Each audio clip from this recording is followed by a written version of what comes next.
There's a saying here in Minnesota, Minnesota nice. And that Minnesota nice only goes so far. And Heidi Firkus, she went all the way. She was genuine, and she loved deep. She definitely lived a life of love. That was the mark that she left. And that's hard to let go. This is a terrible, terrible incident. We're hoping to find other physical evidence that might help us, lead us in a direction toward a suspect. The morning of April 25th, 2010, at 6:30 a.m., Heidi Firkus calls 911. Someone's trying to break into my house.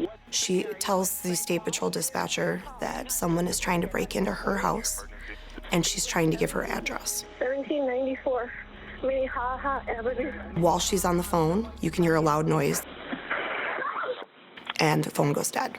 Well, I don't know where she went there. Approximately a minute later, Nicholas Firkus calls 911, says that he and his wife have both been shot.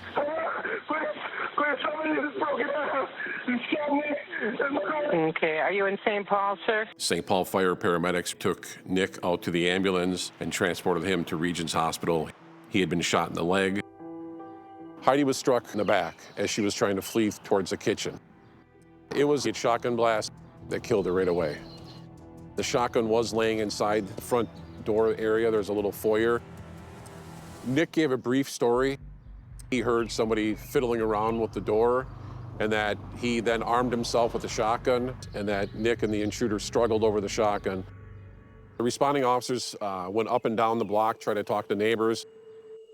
I was next door house sitting when the crime happened. Really all I heard was kind of this agonizing yell of, "You shot her, you shot me." It never felt right. The story never made sense to me. He tells investigators that he grabbed a shotgun, loaded it with 2 shells, and then proceeded to have Heidi go down the stairs in front of him towards the very door that this alleged burglar was at. Why you would send the unarmed person down in front of you is beyond me.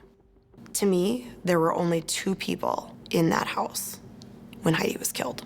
And they were? Nick and Heidi. In order to believe that Nick killed Heidi, you have to believe that a good man with no history of violence killed the woman that he loved more than anything in life for no reason. That's what you have to believe. We can't get there.